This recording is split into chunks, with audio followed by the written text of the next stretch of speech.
तो मुझे समझ ये है कि जनाब वो कहते हैं कि जनाब कि जब बिजली आपकी कटी हुई थी तो उस वक्त इतने मिलियन टन जो है, टोटल कितने मिलियन टन बनती है, ये 7 से 13 14 मिलियन टन जो है आपकी तकरीबन ये जाके बनती है, कोई आपकी 1.5-2 करोड़ के करीब आपका टन बनता है। तो हमें समझाया जाए फिर आपने इसको गंदम को आटे की पिसाई में कैसे कन्वर्ट किया।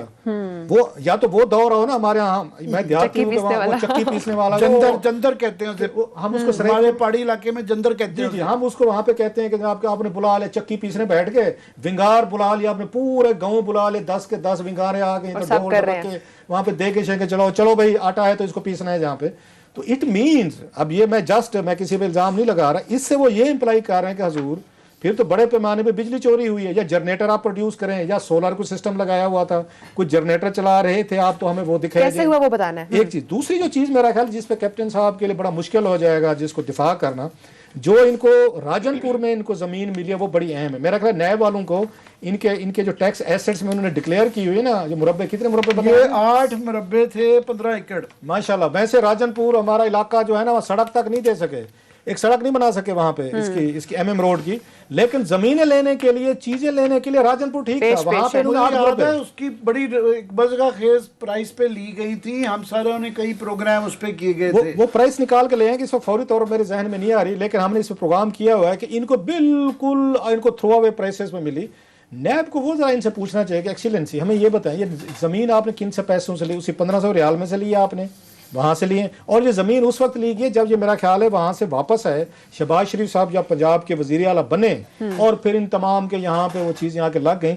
लास्टली मैं ये कहूँ, अब पाकिस्तान के लोगों को समझ आ जानी चाहिए कि मौलाना साहब क्यों खिलाफ हैं नैब के, इमरान खान साहब नैब के खिलाफ हैं, इसके बाद बुजदार साहब खिलाफ हैं, मरियम नवाज साहबा खिलाफ हैं, अब कैप्टन साहब खिलाफ हैं, क्योंकि जब आप इनके acts of omission and commission इनके वजीरों को खोलेंगे, आई विश कि थोड़ा सा पावरफुल नैब होता और हमारी हुक्मरान एलीट एस्टेब्लिशमेंट हो या पॉलिटिकल, और पिक एंड चूज ना करते पॉलिटिकली पॉलिटिसाइज उसको ना करते, तो ये केसेस हैं ये केसेस हैं। और जिस तरह लोगों ने आगे इस मुल्क के साथ मेरा ख्याल खिलवाड़ खेला है, दुख ये होता है कि हर दफा एस्टेब्लिशमेंट डील मारती है अपने कोई ये प्रिविलेज लेने के लिए, अपने बंदे छुड़वा लेते हैं, जिससे कि मुजरिम भी जो है ना वो भी छुट जाते हैं। और अफसोस यह है कि इमरान खान साहब का जब कोई बंदा पकड़ा जाए ना, वो नैब के खिलाफ तकरीर करने बैठ जाते हैं, वो जुल्फी बुखारी को बुला लें तो नाराज हो जाते हैं, बुजदार साहब को बुला लें वो नाराज हो जाते हैं, उसके बाद दीगर किसी और को बुला लें, वो जो 2-4 बताते रहते हैं, आमिर साहब, जो परवेज खटक साहब आ जाए, मालम जब्बा का केस आ जाए, तो इमरान खान साहब इतने ही गुस्से में आ जाते हैं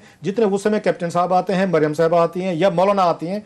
तो लिहाजा ये बराबर का खेल है आमिर साहब इस हवाले से। लास्ट टॉपिक पे बात करते हैं। अब उमर शेख साहब इस्लाहात लाने के लिए पेश हैं और उन्होंने तजवीज़ दी है वज़ीर आज़म इमरान खान साहब को, राजी पंजाब को, कि पुलिस में भी आर्म्ड फोर्सेस की तर्ज पर कोर्ट मार्शल होना चाहिए। ये मुमकिन हो सकेगा? ये क्लास साहब की स्टोरी है, ये ज़्यादा तफसील से बताएंगे। मैं सिर्फ दो जुमले ऐड करूं कि ये लॉन्ग टर्म रिफॉर्म्स हैं, ये लॉन्ग टर्म के अंदर वो होंगे। फिलहाल शॉर्ट टर्म में वो जो CCPO साहब ये कह रहे थे ना, सब फड़े जाएंगे, वो फड़े जाने वाले थानों में आ रहे हैं, उनकी गिरफ्तारियां नहीं हो रही, फिलहाल कोई नहीं फड़िया जा रहा, ये कम से कम रिपोर्टें नहीं पहुंच रही। इसी लाहौर में ये जलसे हो रहे हैं और जो मूड चल रहा है वहाँ पे, अभी तक लग रहा है कि वहाँ पे वो फड़े जाने वाला सिलसिला नज़र नहीं आ रहा। बाकी ऑफ कोर्स मैं तो ये समझता हूँ कि मैंने पहले भी ये बात की है कि हमारे दोस्त राना जवाद साहब की वो स्टोरी मुझे हमेशा गूंजती है, जिसका टाइटल था कि majority of Lahore SHOs have criminal record. उन सब की चोरियां, डकैतियां, कत्लों के केसेस में थे, और वो 20-20 साल, 25-25 साल से वो SHO आज भी चल रहे हैं। वो हमारा जुडिशरी का तरीका है, इंक्वायरी होती है, वो होती है, ख़त्म होती है, वो आखिर वो भी विक्ट्रियों के निशान बैठ के जो है वो मुझसे भी बने रहते हैं। राना जवाद साहब मुझे अगर नाम मारें, अगर मुझे आप उनसे ये जमानत ले दें तो मैं गुस्ताखी करूं उनके। अब चलें, मैं और तरीके से आता हूँ, मैं कि राना साहब को ऑफेंड नहीं किया जा सकता। ये जितने क्रिमिनल रिकॉर्ड वाले लोग थे ना सर, ये कहाँ से आए थे? जब नवाज शरीफ साहब ये वज़ीर आला बने थे 1985 में, इन्होंने 2 किस्म की बड़ी ब्राइबरी इन्होंने दी थी, और जीवन खान ने अपनी ये किताब जीवन धारा में बड़ी तफसील से लिखा है, जो इनके बड़े करीब थे। उन्होंने कहा कि हमने उस वक्त रोकने की कोशिश की थी कि मियाँ नवाज शरीफ साहब ने यहाँ पे ASI की सीटें और नायब तहसीलदार की सीटें as a bribe, as a corruption इन्होंने दी थी MPs को और अपने खानदान को, लाहौर में अपने खानदान को। उनको तो ज्यादातर हर MP MNA को दिए गए थे कि ये 2-2 सीटें लो, 2 ASI रखवा लो, 2 नायब तहसीलदार, उनका लेटर पे सिर्फ लेटर लिखते हैं कि फलां मिस्टर फलां इज अपॉइंटेड है ASI, उस पर MPA के साइन होने चाहिए। नवाज शरीफ साहब ने इनको सीटें दी, उन्होंने आगे उस वक्त का रेट 85 का 2-2 लाख रुपए पे इन्होंने एक सीट उस वक्त नवाज शरीफ साहब के आगे MPs ने बेची थी। रिकॉर्डेड चीज है। सो जितने क्रिमिनल्स आए थे ना पुलिस में सर, और ये उनसे जितने क्रिमिनल काम लिए गए, उनसे बंदे मरवाए गए, उनसे अपने मुखालफों की ठुकाई करवाई गई, उनको क्रिमिनल बनाया गया, वो क्रिमिनल ही चाहिए थे। लिहाजा ये जब ये राणा साहब ने स्टोरीज की थी मिड 90s की न्यूज में, उसका चीफ रिपोर्टर थे, बड़ा नाम था राणा जवाद साहब का, आज भी बड़ा नाम है माशाल्लाह। लेकिन आज उनसे अगर हम ये बहस करें तो मेरा ख्याल वो हम दोनों को ना झूठा साबित कर देंगे कि ये राणा जवाद साहब है ना, मुझे भी और आमिर साहब को नहीं यार आप लोग देखें ना, ये नवाज शरीफ साहब जमहूरियत की लड़ाई लड़ रहे हैं। मैंने उनके साथ बचपन की दोस्ती निभानी है तो मैं भी देखता हूं। मेरे ऊपर मैं चलो मान लेता हूं। डिसिप्लिन को यकीनी बनाने के लिए इस तरह की कोर्ट मार्शल लास्टली मेरे ऊपर राणा साहब के मेरे ऊपर जाती एहसानात है, मैं इससे आगे मैं भी नहीं जा सकता। लेकिन कहने का मतलब ये जितने लोग थे ना, पुलिस जितनी क्रिमिनलाइज हुई है, जितने, मैं सबका नहीं कह रहा, ASI अच्छे भी भर्ती हुए हैं, मेरे भी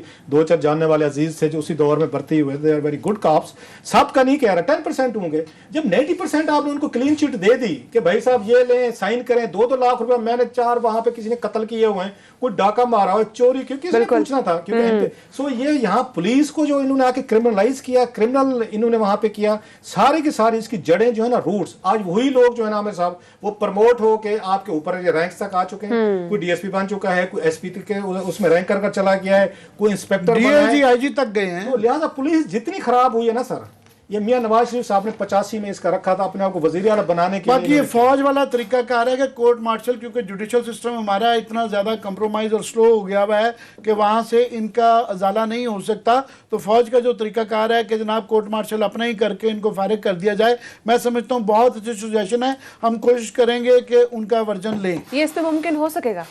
अब बात यह है कि अगर आप ये लेटर पढ़े ना आमिर साहब, इसमें 3-4 बड़ी चीज़ें अहम हैं जिससे मैं चौंका हूँ और जिससे उमर शेख साहब का केस जो है ना बड़ा स्ट्रांग लगे। अब जरा आमिर साहब फिक्र देखें, वो ये कहते हैं कि जनाब कि यहाँ पे हमने ये कोशिश की कि इन लोगों को सजाएं दी जाएं। अब सजाएं क्या होती हैं? गिल्टी काब्स के, किसी घर में गए हैं, इन्होंने मार धाड़ की है, बंदे मार दिए हैं इन्होंने डाके मारे, बहुत सारे पुलिस वाले खुद भी पाए जाते हैं, इन्होंने लोगों के साथ ज्यादतियां की हैं, मजलूम लोगों के साथ। वो कहते हैं हमारे पास सजाओं का क्या तनासब है जनाब? वो सजाओं का तनासब ये है कि 2015 में आमिर साहब, बड़ी मजे की बात है, 2015 में 57,000 लोगों को या पुलिस वालों को इन्होंने सजाएं दी। उसमें से वो कहते हैं अगले साल वो जो है 61,000 हो गए। आप जरा जहन में बढ़ता जा रहा है, बढ़ता है, कम नहीं हुआ। 61,000 पुलिस वाले, जी पुलिस वाले, लोगों की नहीं बता रहा, 61,000 पुलिस वाले दे वर फाउंड इन्वॉल्व्ड इन उसमें मिसकंडक्ट में, ह्यूमन राइट्स अब्यूज में। टोटल पंजाब की 1,80,000 शायद पुलिस है। ये होगी ना 70-80% तो इसमें आ गई। वो ये कहते हैं, शेख साहब का ये कहना है कि आप जब इनको मुअत्तल कर देते हैं, घर बिठा देते हैं, तो देन व्हाट? उसने एक उसे कत्ल का केस सेटल किया उसने, सपोजली उसने 5 करोड़ रुपए ले लिए, उसको क्या फर्क पड़ता है? 3 महीने के लिए घर बिठा दें उसको, और उसको सारे पर्क्स भी मिल रहे हैं, प्रिविलेज भी मिल रहे हैं, और वो अदालतों से स्टे लेके MNA MP वजीर पकड़ के वो 3 महीने बाद दोबारा रिस्टोर हो जाता है। But we will continue to